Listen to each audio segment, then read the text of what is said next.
Author, teacher, and speaker Cris Putman has a diverse range of interests. His interest in the Bible and theology have driven him to serious study and analysis. He has earned a Master of Arts degree in Theological Studies from Liberty Baptist Theological Seminary, a certification in Christian Apologetics from Biola University, in addition to his Bachelor of Science in Religion and Mathematics and Biblical coursework at the Koinonia Institute. And by the way, Cris actually earned his medal, unlike some of us. In addition to serving on the praise team, he enjoys the privilege of teaching the Bible at his local church. Cris enjoys engaging the public concerning the relevance of biblical faith and maintaining and contributing to the Logos Apologia website. I would highly recommend that you make a regular habit of going to the Logos Apologia website, which I was familiar with even before I knew the author over here, Cris Putman, of that website. He is also the co-author of the recent bestseller, Petrus Romanus, The Final Pope is Here. And we learned from Barnes & Noble, by the way, when their national religion buyer called me, that if the distributor had not messed up and not let Barnes & Noble even know the book was coming out at the same time other buyers were buying the book, that it would have hit the New York Times bestsellers list. But we believe that God's in control of all of this, and there could be reasons for why that happened, but it is still an international bestseller. And I can tell you that Cris is actually the one that contributed all of the solid theology. I added a bunch of fluff, and we called it a book. Cris believes that no matter what happens in 2012, we should take the message of that research very seriously. He's currently writing his next book, tentatively titled The Supernatural Worldview, and I can also let the cat out of the bag that he and I are going to release a kind of sequel to Petrus Romanus. Maybe we'll have a chance to talk about that. Like I said, I don't want to steal any of his time, but it is going to be on the Vatican ET connection, and we're going to finally answer some of the questions that the public has been wanting to know. We hope to be able to have that done by the end of this year. Besides that, Cris is a bloodhound as a researcher. He is a serious apologist. And most important, he looks like Superman. Oh, boy. Ladies and gentlemen, Cris Putman. Well, hello, everyone. It's a blessing to be here. These are the two books that I have made a contribution to. This other one is Pandemonium's Engine, where I actually address the issue of transhumanism. Believe it or not, there are Christians who are endorsing transhumanism, and I took them to task in that volume. But enough of the introduction. I believe that most of you here today are keenly aware that events in the world, and especially in Israel, are screaming the lateness of the hour on the prophetic time clock. And I think that's why we're gathered here. Now, if you only remember one thing from my presentation today, it's that there are a variety of prophetic traditions and biblical interpretations that are all pointing to the same period of time that we're in today. Now, the likelihood that that is all just a coincidence seems pretty far-fetched to me. So my objective today is to talk about two rather obscure prophecies and biblical interpretations that you might not be really familiar with. Now, if you've read our book, you probably are. But particularly, I'm going to talk about the St. Malachi prophecy of the popes, and the Historicist school of biblical interpretation, which actually dominated the field of prophetic studies for 400 or 500 years, and it's largely forgotten today. Now, I think as a result of that you'll be affirmed in your faith, and you'll be better prepared for what lies ahead. And I think that we're all looking for the blessed hope, the glorious appearing of our great God and Savior, Jesus Christ. Now, just want to make a couple caveats before I start. I'm going to talk about some dates, but I'm not a date setter. I don't claim any knowledge whatsoever about when Christ will return. I want to make that perfectly clear. As an apologist, I have publicly, criticized people like Harold Camping and things like that. I do not advocate moving into a bunker and, expecting the rapture this year because it's the year 2012. So I just want to dispel that notion right off the bat. The other thing is I'm not meaning to attack Catholic people. Okay, I love Catholic people, and I think that they're a great mission field because a lot of them still need to hear the gospel, even though they're in a church that calls itself Christian. But there's a difference between attacking ideas and attacking people, and I just want to make that distinction right off the bat.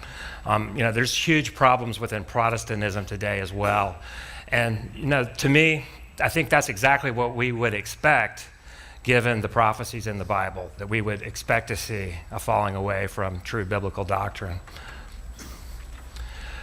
So when we think about Bible prophecy, we usually think about the future. And today I'm going to challenge that notion a little bit and offer the idea that we can actually learn a lot about prophecy from history as well. Now, we all live in what biblical scholars call the already but not yet paradigm. Now, what this idea refers to is that when Christ came the first time, he instituted his kingdom on earth. One of the first things he says in the Gospels is the kingdom is here among you. But it also teaches us in the Bible that the world is under the control of the evil one, under the control of the devil. He blinds the minds of unbelievers. The book of 1 John says that the whole world lies in the power of the evil one. So this is the not yet part of the paradigm that I'm talking about. So the kingdom is here, and it's in us. It's in the church. And when I say the church, I mean the invisible union of blood-bought believers, not a building or an institution, not a sacral system, not a state church that works by coercion. And unfortunately, this is what we've seen through church history. Even in Protestantism, there have been state churches and coerced. And coercion is not Christianity. Christianity is about belief. So I think that when we look at church history, there's a few pivotal events where we can see that Satan has made a move to infiltrate the church. And it only makes sense that we're in this tension between the two advents, waiting for Christ to return. The church is here as ambassadors trying to pull people out of the darkness, that Satan's going to try to infiltrate that and destroy it and pervert it. And I think that we can see some clear-cut instances of that, but based on this history and this peculiar prophecy by an Irish saint named Malachi Morgare, I think that this data is suggestive that we could see the biblical false prophet come on the scene very soon. But before we get into details of that, I want to take a look at some instances of prophecy in the Bible. Now, who delivered this prophecy?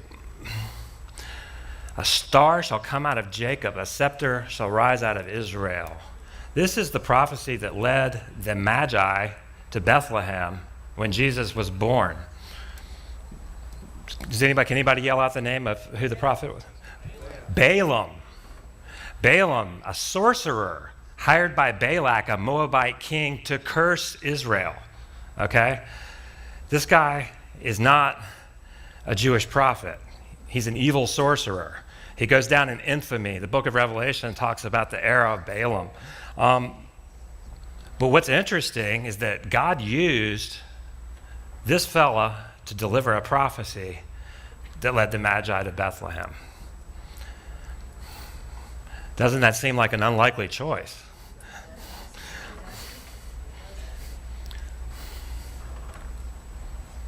Who delivered this prophecy? In the days of these kings shall God of heaven set up a kingdom which shall never be destroyed. It's talking about Christ's millennial kingdom at the second advent. Now, this is from Daniel. These are Daniel's words. It's Daniel chapter 2, verse 44. But Daniel's interpreting the dream of King Nebuchadnezzar, an arrogant, narcissistic Babylonian king that thinks that he's a god, okay? Now, isn't it odd that God gave this dream to this Babylonian king? So the point I'm getting at is that prophecy is often very strange. Like another example would be Pharaoh, who had a dream of skinny cows that Joseph interpreted, right? And that's what brought his brothers to Egypt. So the point that I'm trying to make is that God uses unlikely characters at times, and we see this in Scripture. And so this is part of my thought process when Tom and I decided to look at this Malachi prophecy, because I'm not a Catholic and I don't have really any reason to accept a Catholic prophecy. I believe the Bible, I believe Bible prophecy, and that's what my main interest is in. But we found this thing very curious, and I think you'll see why. So here we have this character, Malachi Morgare. He was born about 1094, 12th century, and he's the Archbishop of Armagh, his district of Ireland. And this was about the time that the Catholic Church was coming out of the darkest pit of the Dark Ages. So he did institute some very well-needed moral reforms. The church was very corrupt at this time. He was credited with healing King David I of Scotland's son from a deadly disease. So he was ascribed many miracles, and the gift of prophecy is also said to have predicted the long battle between the Irish and the English that didn't end until the 20th century. But of course, the prophecy that we're really interested in looking at today is his famous prophecy of the popes. Now, as the legend goes, Malachi made a journey to Rome from Ireland around 1139 AD. And this would have been quite an arduous journey at this period of time, if you think about the way conditions were in the 12th century. And he had to go up through Europe and then down to avoid the mountains. Now, at the end of this long journey, he has a somewhat frustrating meeting with the Pope. But what they tell us is that he went to a hill called Janicum Hill right outside of Rome. And at this point, he had a vision. And I don't know exactly how this works, but apparently, he saw a vision of all these symbols, and he wrote down a list of 112 little Latin phrases to denote particular popes all up to the end of time, to the tribulation period. The thing that's particularly interesting is that we happen to be at number 111 on this list of 112. Now, this prophecy has some vagueness to its origin. Between 1139 and 1595 AD, no one really knows where it was. And for this reason, if you go on the internet and do some research on this on yourself or read the Wikipedia page, you're going to see a lot of criticism where they say that it's a forgery. And I spent a lot of time researching that when we started this project. And at one point, I almost was about to give up on it because I really didn't think there was anything to it. I thought that perhaps somebody created it after the fact and made it look like it was really a prophecy. And that's probably true with some of the earlier parts of it. And I present that case pretty clearly in the book. And one of the things that doesn't address is the fact that it's indisputed that this thing is in print in 1595 in this massive book called Ligum Vitae.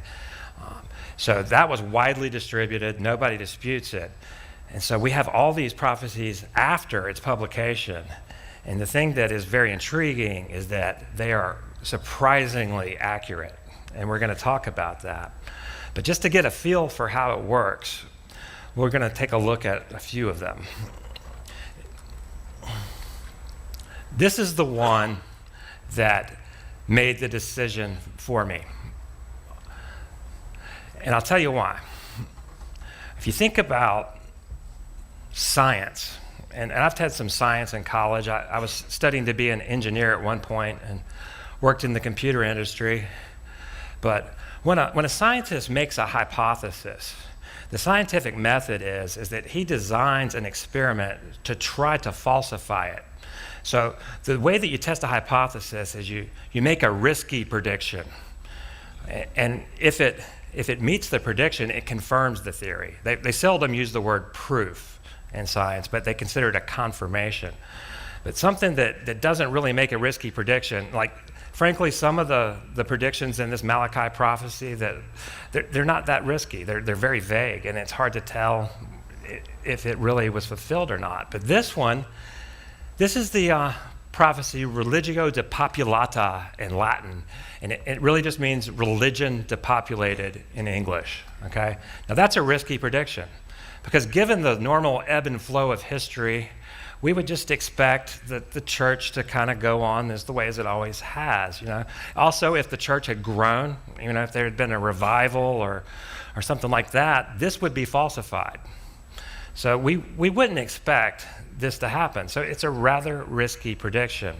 Now, it happened to fall in the years 1914 to 1922 during the pontificate of Benedict XV. And what do we see that happened in this little brief period of time? We had World War I. And this is devastating to Europe. It's devastating to the Roman Catholic Church. To add insult to injury, this is the time of the Bolshevik Revolution in Russia.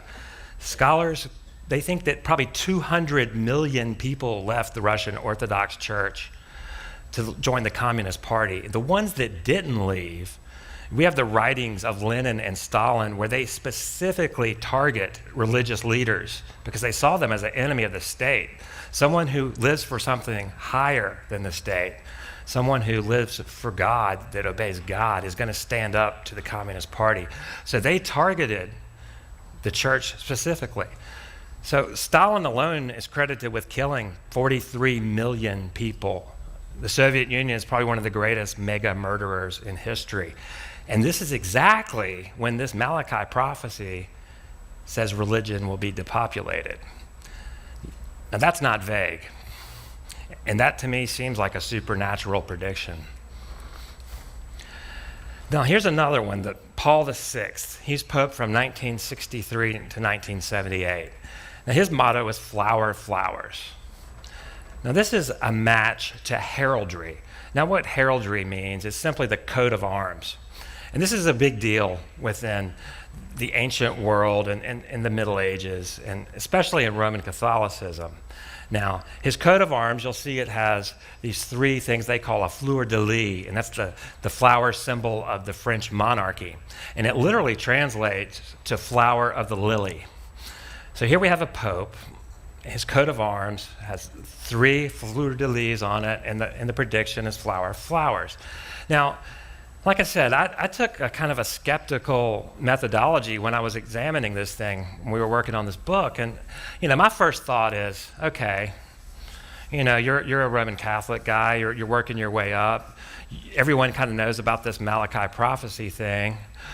You know, maybe I'll make my coat of arms look like the next one on the list, right? And then they'll think that I'm the chosen one, I'm destined, right?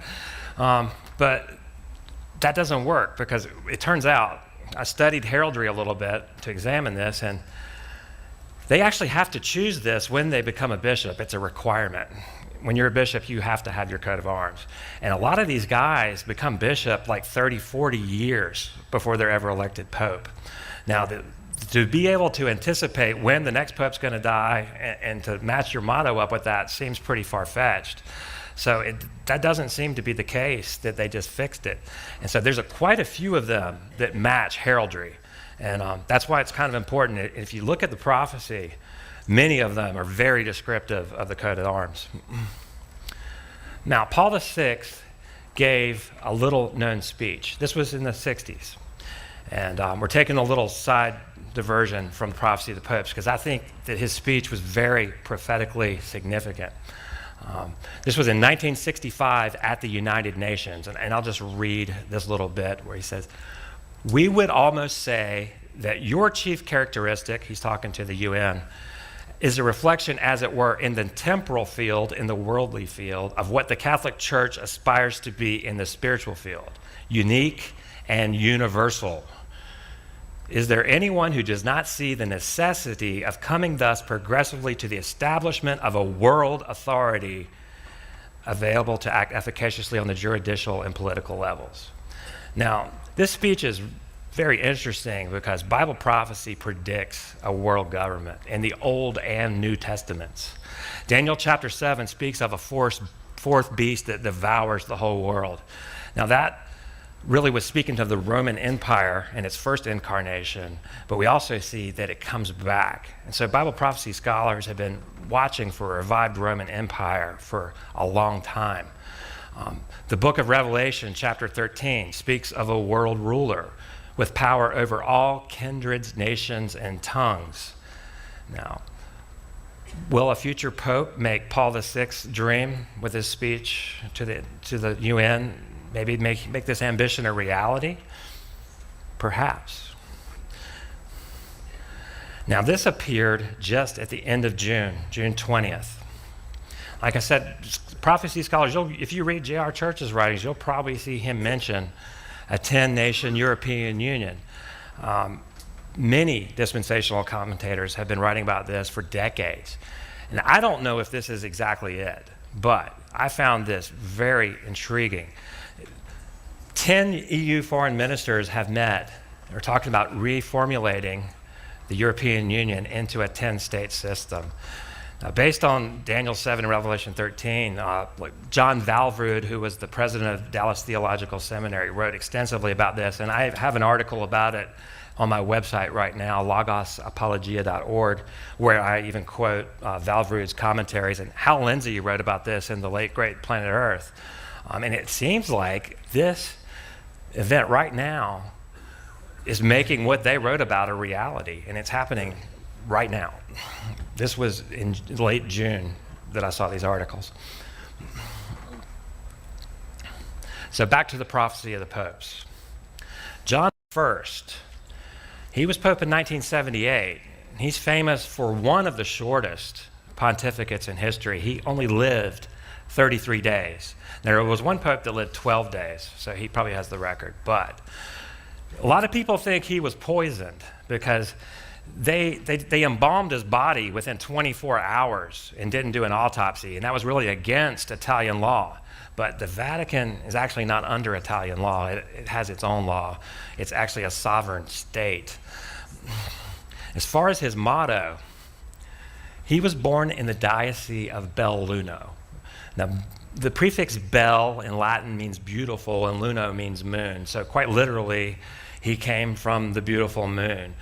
But to make it a little more interesting, he ascended to the papacy during a half moon. And he really only lived one lunar cycle. So most people think from the midst of the moon speaks to when he ascended to the papacy. John Paul II. Now he's the pope that we probably all remember. He was pope from 1978 to 2005. And there's some that would argue that his motto, from the labor of the sun, might hearken to some of the leftovers of sun worship that are still within the Catholic system that came in during Constantine. But I think what it's talking about is in the Latin, you could really translate from the labor of the sun to be from the travails of the sun, or perhaps from the eclipse of the sun. He was born during a solar eclipse. Okay, I went to the NASA website. I've verified that these things were true. I didn't take somebody's word for it. And then he was buried during a solar eclipse. That seems to be beyond human control to me. And the prediction is from the labor of the sun. Benedict XVI, our current pope, his motto was glory of the olive. Now, the Catholics that really believe this prophecy and follow it closely and try to predict the next pope, they were all for decades thinking that the next pope was going to be from the Benedictine order. That's because the Benedictine monks use an olive branch as their symbol. So everyone was expecting a Benedictine. When Cardinal Ratzinger, when he was elected, they were all disappointed because he's not a Benedictine monk. He happens to be born on the feast day of St. Benedict, but then he chose his own papal name. They picked their own papal name, and he names himself Benedict. Now, that seems like a self-fulfilling prophecy to me. And there are other examples in history where particular popes have done things to associate themselves with this Malachi prophecy intentionally. Now, the fact that that's a self-fulfilling prophecy, still it's fulfilled, okay?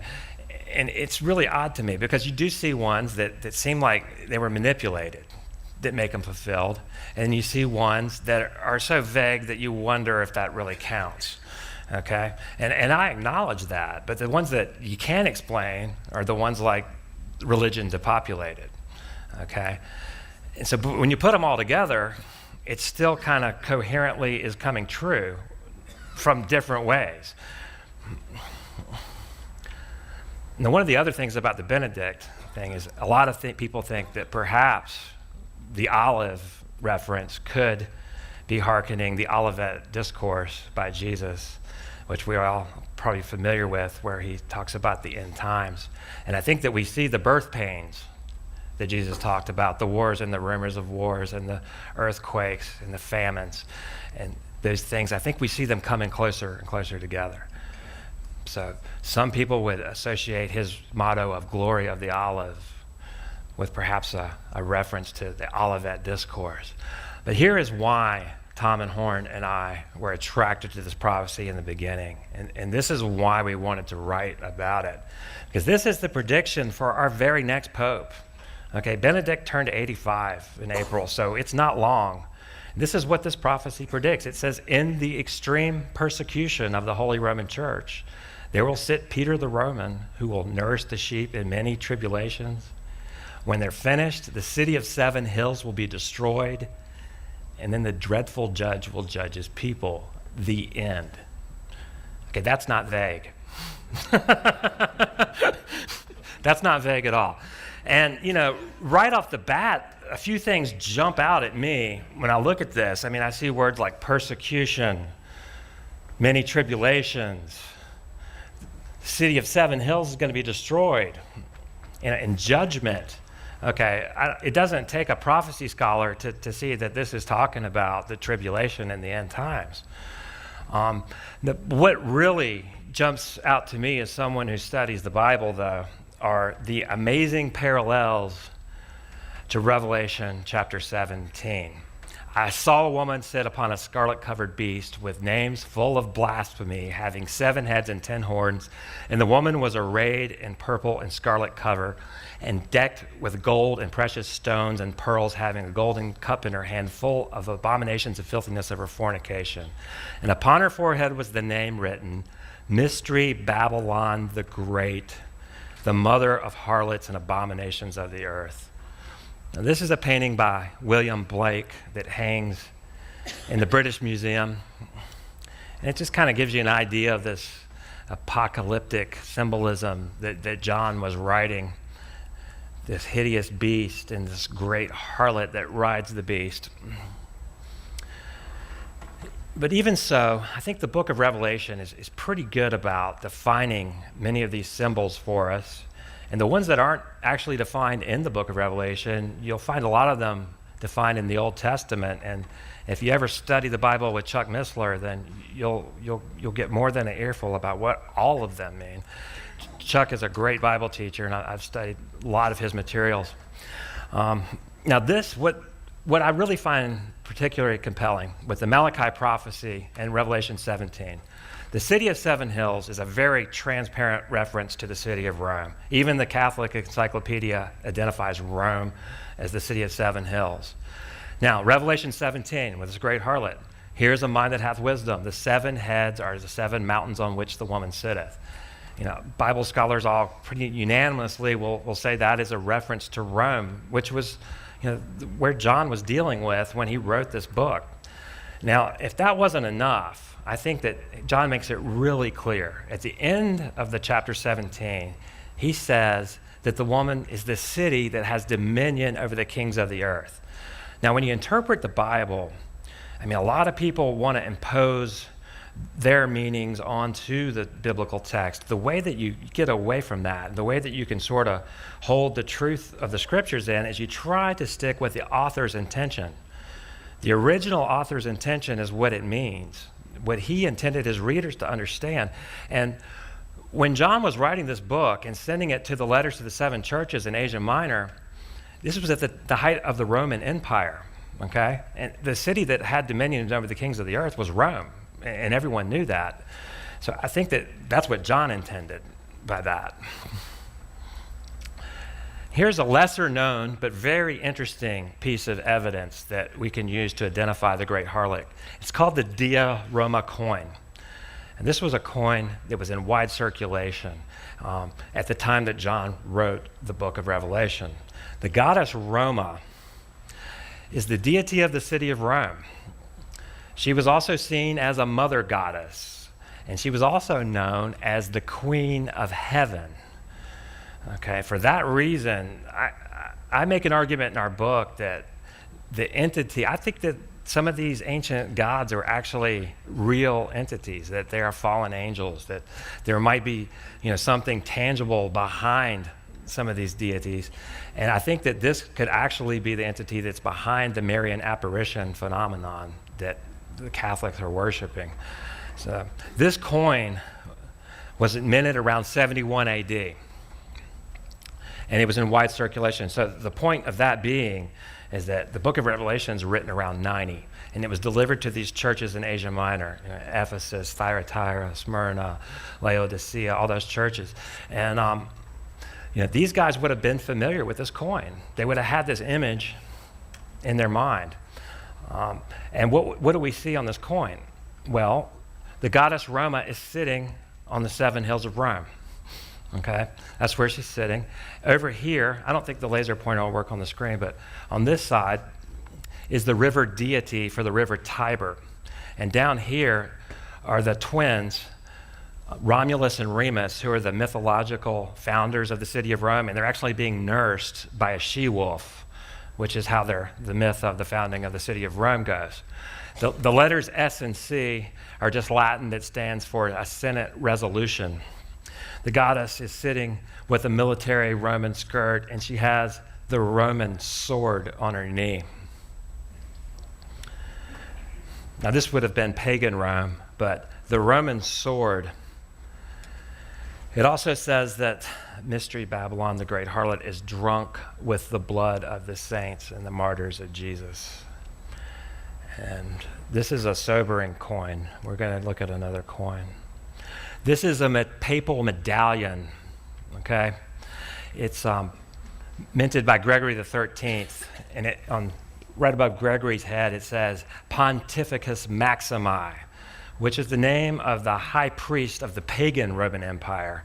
And the popes kind of just borrowed that title and appropriated it to themselves. But what this medallion commemorates is the slaughter of the Huguenots in 1572 on St. Bartholomew's Day. On this day, 70,000 Bible-believing Christians were slaughtered by the Roman Catholic Church. And they were brought in under a ruse of toleration.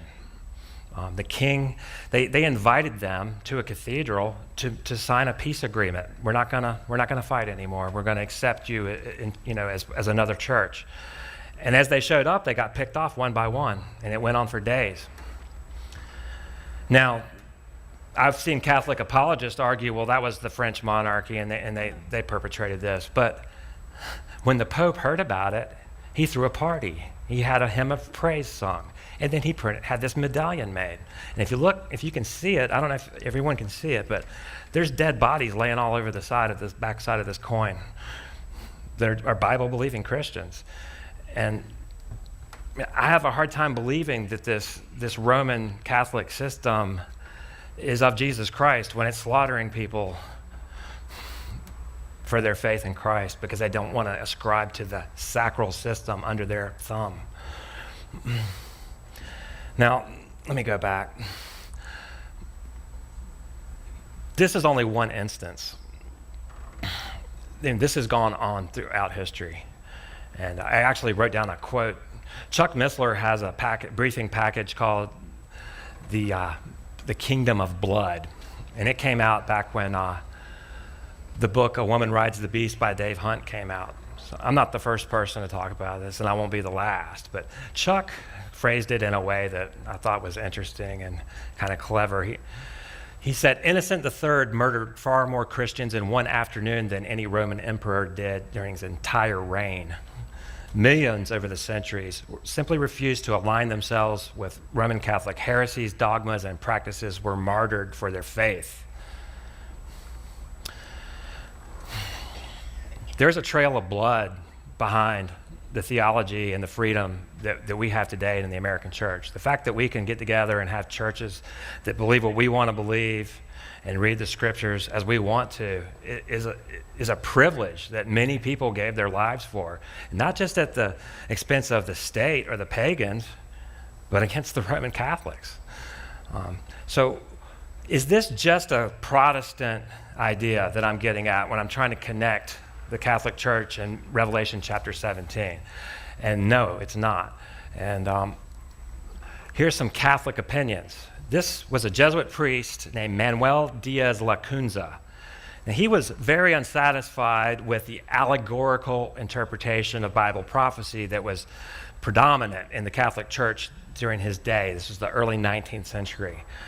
So he sequestered himself away in a room for like 2 or 3 years with just the Bible, with just the scriptures in their original language. And he decided that he was going to study prophecy and determine what the scriptures really said.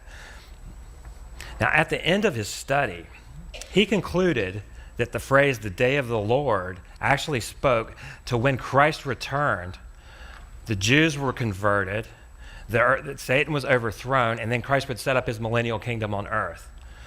Now, what I'm telling you that for many years, the interpretation that most of us here believe, people didn't believe that. They didn't even know about it. And he's one of the first people to recover it. He was a Jesuit. It's very interesting. Most of his influence is so seen today here because the dispensational interpretation of the Bible that most of us hold owes a lot to a book that he wrote called The Coming of the Messiah in Glory and Majesty. It was very influential to people like John Nelson Darby, who inspired the Scofield Reference Bible. And it's all worked all its way up through J.R. Church and Gary Stearman and Chuck Missler. And this is the view that most of us here hold. And I do subscribe to that view. I'm going to talk about some different schools of thought, but my principal view is the dispensationalist interpretation. But his book was quickly banned by the popes and put on the list of prohibited books because he put the Catholic Church on the wrong side of the battle of good and evil, because just from what he read in Revelation 17, he saw that great harlot as Rome, and he recognized that there would come a time when they would be opposed to God. Now, here's another highly influential Catholic theologian and Archbishop of Westminster. His name is Cardinal Henry Manning. He came to very similar conclusions. He said, some of the greatest writers of the church tell us that the great city of Seven Hills, the city of Rome, will probably become apostate and that Rome will again be punished, for he will depart from it and the judgment of God will fall. So this is a major figure in the Catholic Church, Cardinal Henry Manning. He sees the parallel in Revelation 17. Here is a Jesuit scholar, Father Malachi Martin. And I put his credentials up here because some of the things that he has said are so explosive that you would want to just label him maybe some kind of nut or something. But this is a very serious man. He's a serious scholar. He has doctorates in Semitic languages, archaeology, Oriental history. He studied at Oxford and Hebrew University in Jerusalem. And from 1958 to 1964, he was an advisor to 2 popes. He was an insider. He was also an exorcist. Now, he was released from certain portions of his Jesuit vows in 1965 so he could write books. What he wanted to do was to expose a group of heterodox Jesuits that were promoting Marxist liberation theology, mainly down in South America, communism, basically. He actually wrote in his book about the Jesuits that there was a state of war between the Jesuit order and the papacy. Even more astonishing, Martin wrote about a cabal of Satanists within the Vatican. Martin describes a satanic cabal that conducted a ritual for the enthronement of the fallen archangel Lucifer. And this occurred in 1963. The ritual seems to be keyed on the pontificate of Paul VI, who I just read the New World Order speech from. He also stated that the availing time had begun.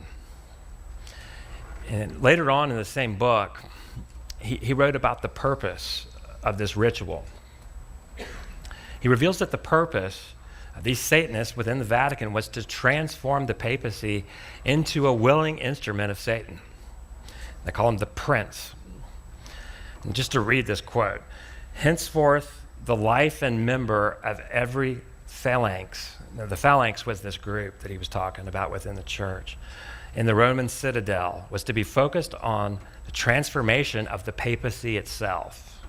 No longer was the Petrine office to be an instrument of the nameless weakling, and that's what they called Jesus. It is to be fashioned into a willing instrument of the prince, Satan, and a living model for the new age of man. Now, this is a Jesuit scholar, a Vatican insider, okay? This is not Protestants that are anti-Catholic. This is a dedicated Catholic scholar reporting that there's a group of Satanists in the Vatican have done a ritual to change the papacy. So what I'm getting at is that it's not off on the fringe for Tom Horn and myself to postulate that a future pope would be the biblical false prophet. Catholic scholars have written as much themselves. In fact, if we take them seriously, that's exactly what we should expect. It comes from their own sources. The book of Revelation describes the false prophet as coming from the earth, having horns like a lamb and speaking like a dragon. Now, of course, this is symbolic language. This is apocalyptic genre, as scholars would say, but I think that this language is very suggestive. Now, I'm probably pushing this one too far, and I'll just go ahead and admit it, but I think the horns, some biblical interpreters would see this two-horned beast that's spoken of in the book of Daniel, perhaps in the two horns, but horn in the Bible, if you look at scholarly sources, they'll say it's a symbol of power in a very gentle way. Now, this is just a little speculation, but if we look at the evolution of the papal mitre over time, around 1125, it starts to have a little set of horns. And all they did is they spun it, okay? The horns are still there, it's spun the other way around. So if you actually look at this thing from the side, it really does look like two horns. And I don't know, I don't really know how prophetic visions like John had on the island of Patmos work, but I get the idea that there's kind of got a swirling sense of all these symbols, all these headed beasts, Maybe the horns actually press into reality. I don't know, but I just thought that was kind of intriguing. Now, the rest of these symbols are pretty obvious. Like a lamb. I think we all know that the Bible calls Jesus the lamb that takes away the sin of the world, right? That one's not very vague at all. And how does this apply to a pope? Well, the pope claims to be the vicar of Christ. Now, this Latin word vicar literally means instead of or in place of. So not only does he claim to be like lamb, he's like the lamb, okay? He's probably the only person in the world that really makes this huge claim to be like the lamb.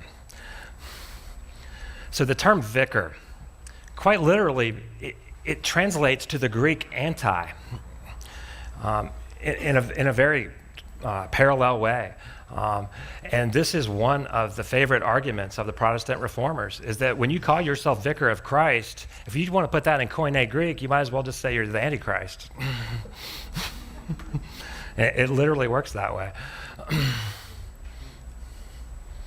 Spake like a dragon. I think the dragon symbol is one of those that the book of Revelation defines for us very clearly. And it associates the dragon with the ancient serpent. And we all know that that harkens back to the Garden of Eden. So when it says that this false prophet speaks like a dragon, I think it's very clear that it means he lies. Jesus called Satan the father of lies. But I think this serpent, when we think about to the Garden of Eden, how did the serpent approach Eve? Did he try to tempt her into doing something overtly evil? Did he tell her to kill Adam or just, do something crazy? No, he subtly twisted God's words. God said, you can eat of all of these trees except one. I'm just asking you to stay away from this one. Now, what does the serpent do? He totally twists that around. He comes up, did God say you couldn't eat of any of these trees? And it makes God seem so unreasonable. But this one is, it's good for wisdom. My point is, I think this is exactly what popes do. Catholic theology twists the Bible to make it fit their preconceived traditions. It really does, and it leads people astray.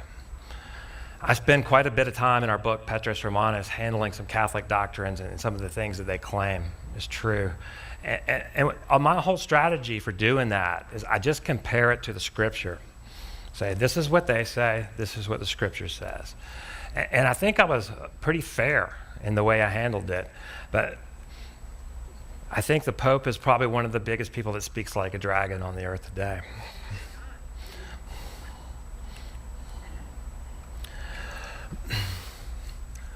Jesus' warnings, he warned us to beware of false prophets who come in sheep's clothing. So wouldn't we expect there to be people posing as Christian leaders that are false prophets? And I think we would expect these to increase. And I just want to say that there are plenty of them within the Protestant churches as well. There's plenty of health and wealth and prosperity gospel things that completely oppose. The Bible tells us to expect persecution, to take the low place, to wash your brother's feet. And then we have preachers out here telling us we deserve to be first in line and drive the best car. And, those things don't seem coherent to me. But some of the things the popes have said over the centuries are just over the top. And, I could have gone back to the Dark Ages and pulled out some things that would just offend you and really blow your mind. But what I'm doing here is more recent material. And what I'm trying to get you to see is this idea of the vicar of Christ, instead of God, is not a fringe idea. It's really an instituted, solid doctrine of the church. This is Pope Pius the Ninth, and he applied Jesus' words in John 14:6 to himself. I am the way and the truth and the life. Okay? This is the same Pope who declared papal infallibility in the year 1870. Not to be outdone, his predecessor, Pius X, carried on tradition. This was during an inaugural sermon that he delivered as cardinal. Now, he boasted, the Pope is not simply the representative of Jesus Christ. On the contrary, he is Jesus Christ himself under the veil of flesh, who by means of being common to humanity continues his ministry amongst men. They really believe this. Notice Pius XI extends it to the priest. The priest is another Christ. Again, that's really if you say that in Greek, in biblical Greek, it would be, he's an antichrist. So one might think that the more modernized version of Catholicism since the Vatican II thing might have changed some of this language or softened it, but this is John Paul II, the one that everyone probably remembers. And in his book, he wrote, the Pope is considered the man on earth who represents the Son of God, who takes the place of the second person of the omnipotent God of the Trinity.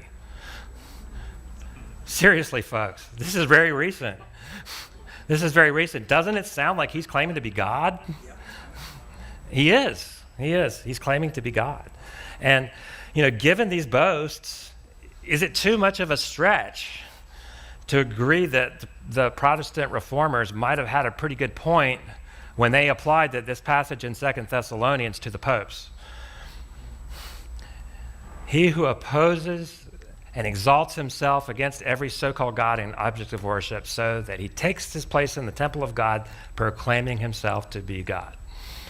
And if you read our Protestant heritage, I mean, from the time of, even before Luther, but certainly from Luther forward, for 500 years almost, everyone applied that to the papacy. But the first person that I'm aware to call a pope an antichrist was a pope himself. In fact, he is what a lot of people think was perhaps one of the last good popes before the papacy really took a turn. It's Gregory the First, the 6th century, very early 7th century, but he actually wrote this, that I confidently say that whoever calls himself or desires to be called universal priest is in his elation the precursor of Antichrist, because he proudly puts himself above all others. Okay, he wrote this around 603 AD. The very next Bishop of Rome, Boniface III, declared himself universal priest in 606. The very next one. And in fact, this date of 606 is when many of the Protestant reformers believed that the reign of Antichrist began. And we're going to talk about what I mean by that. But they saw the Antichrist is reigning over a long period of time. Martin Luther, of course, is given credit for really starting the Protestant Reformation, and he unambiguously believed that the Pope was the true end times Antichrist, is what he wrote here. Now, this was a polemic that he wrote concerning a papal bull that had been written years prior called Unum Sanctum. And that is when the Pope actually said that it was necessary for every human creature to subject himself to the Pope for salvation.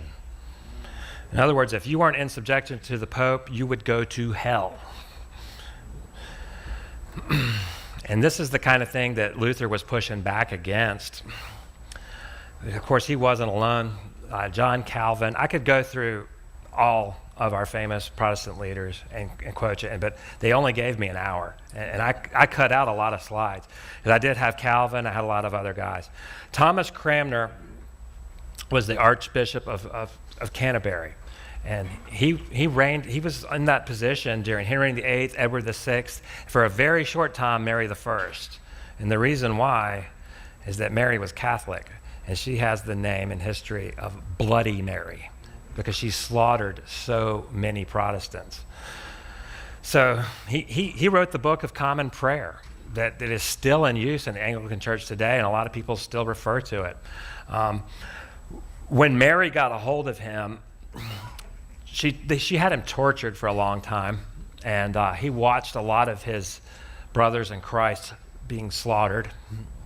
And as he watched this happen, they told him that he would recant his Protestant theology and his beliefs, and he agreed to do so under this duress.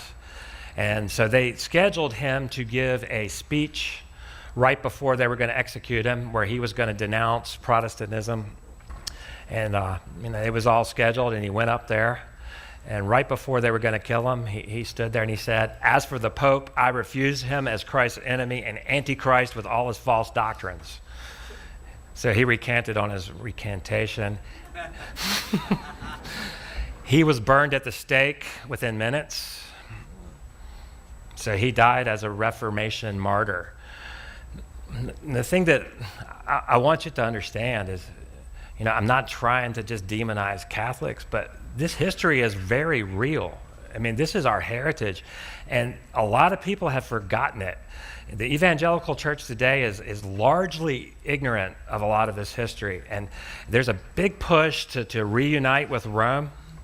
And and I understand. I know some Catholic people that I like, and I agree with them on abortion and a lot of political issues, and I don't want to fight them, but I mean, at the same time, do we take 400 or 500 years of this sort of thing and just forget it and pretend like it didn't matter? I don't think that's right either. In his commentary on the book of Revelation, John Wesley, the father of Methodism, He wrote that the beast with 7 heads is the papacy of many ages. The 7th head is the man of sin, the Antichrist. He is a body of men and an individual. Now, the thing that I like about Wesley's interpretation is that a lot of these reformers were just dead set that the papacy was the Antichrist, They didn't really take account of the fact that that verse in 2 Thessalonians is speaking about a guy that Jesus defeats. So it has to be an individual in the future. And this is where I part ways with the historicist view. It can't just be all in the past, because Jesus is the one that defeats the Antichrist. So at least Wesley sees that there has to be an ultimate incarnation, an ultimate final figure that Jesus is going to throw into the pit. You can't throw an institution into the lake of fire. He's talking about a false prophet and an Antichrist as individuals. And Wesley was keen to notice that. So was Charles Spurgeon. Charles Spurgeon is known as the Prince of Preachers. He was a Baptist. He was given a sermon about how the pagan Roman Empire was persecuting Christians. We all know the stories of the martyrs, the apostles that were killed. But in Spurgeon's sermon, he says, then the world changed its tactics. Instead of persecuting the church, it became nominally Christian, and Antichrist came forth in all of his blasphemous glory. The Pope of Rome put on the triple crown and called himself the Vicar of Christ. Then came in the abomination of worship of saints, angels, images, pictures, and then came the Mass, and I know of what else? Detestable era. Spurgeon had no doubt that the papacy was the Antichrist. He wrote about it extensively. This was not something they even questioned. So these guys all held what is called the historicist view of the book of Revelation.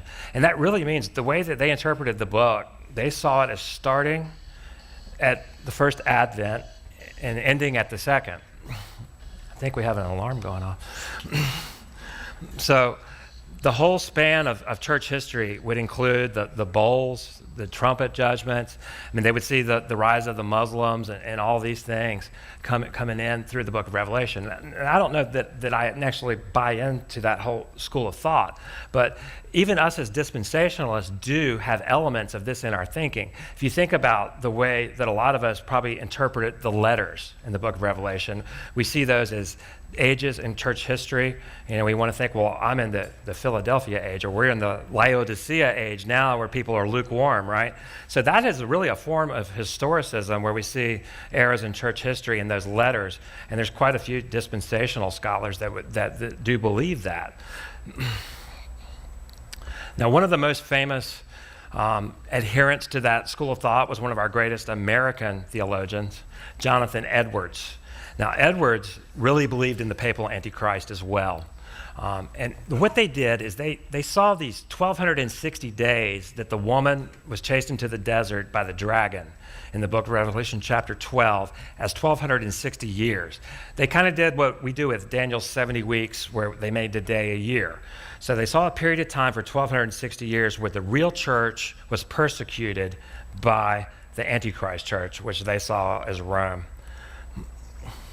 So the 1,260 days would be years in these passages. And this time times half a time would be the same thing, where it would be year, 2 years and half a year, 3.5 years, 1,260 days, and then they extended that to the same thing. So this is how that interpretation worked. Now, this is an article I read when I was doing a paper on this in seminary. It's from an Edwards scholar from Yale University, who said that Jonathan Edwards started the reign, that 1,260 years, either at 606, that date that we talked about with Universal Bishop, or 756.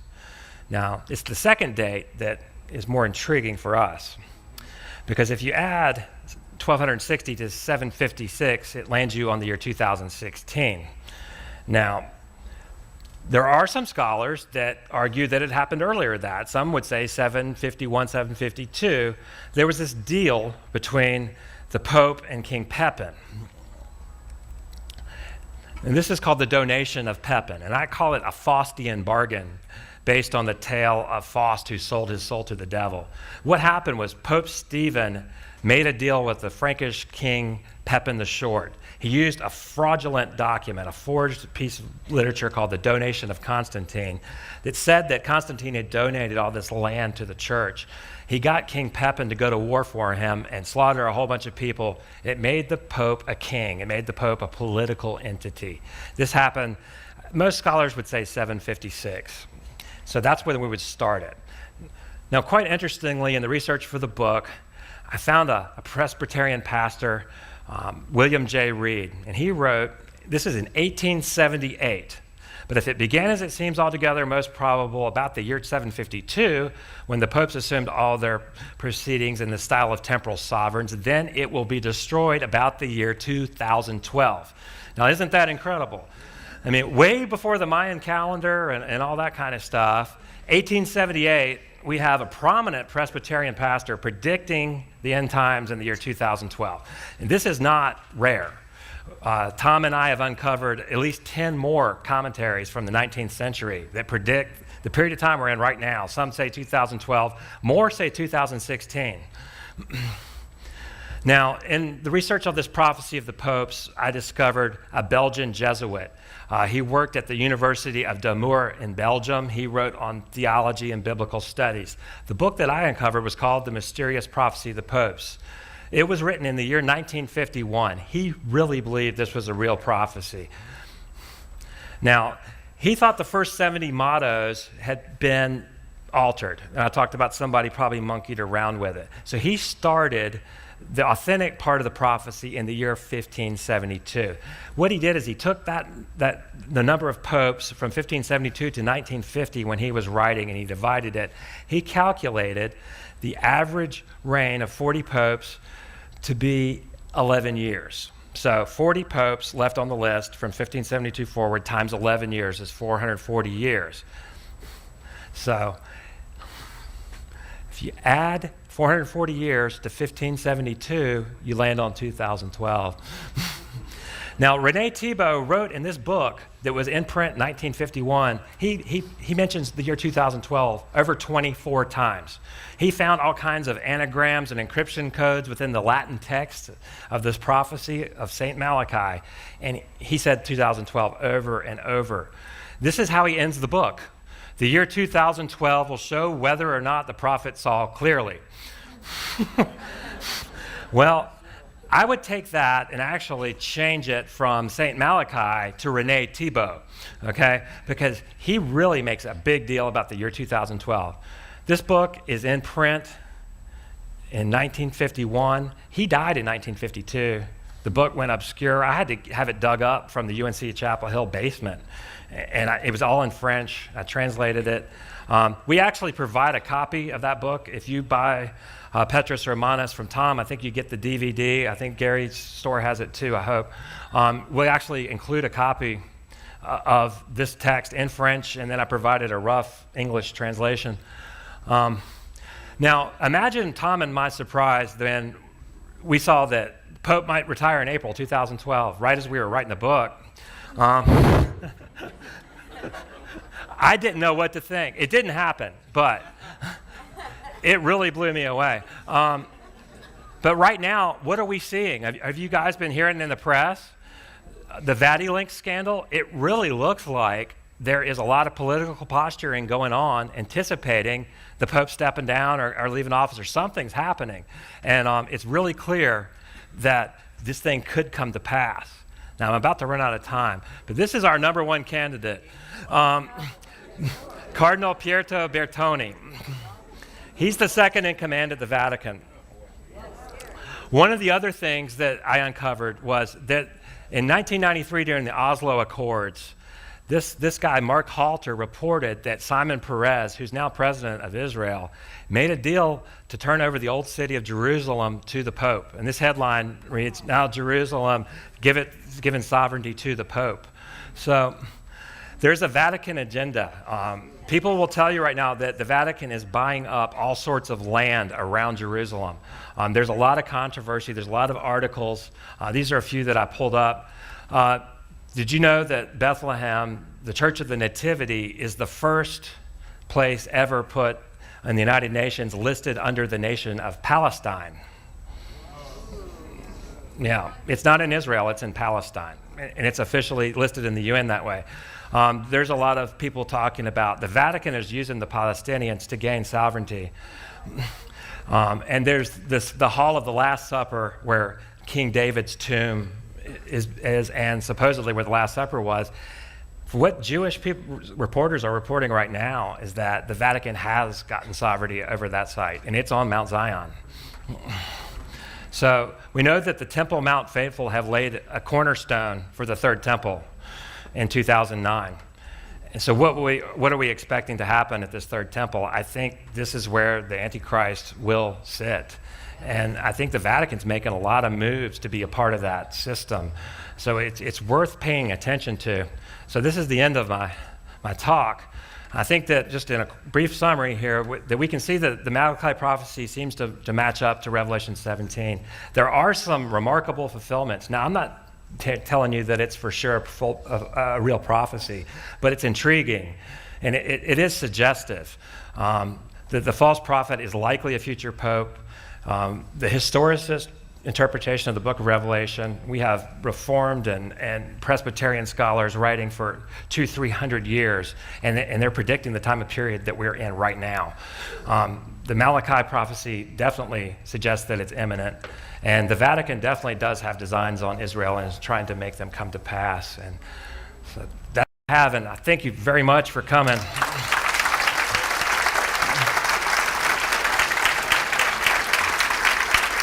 Thank you.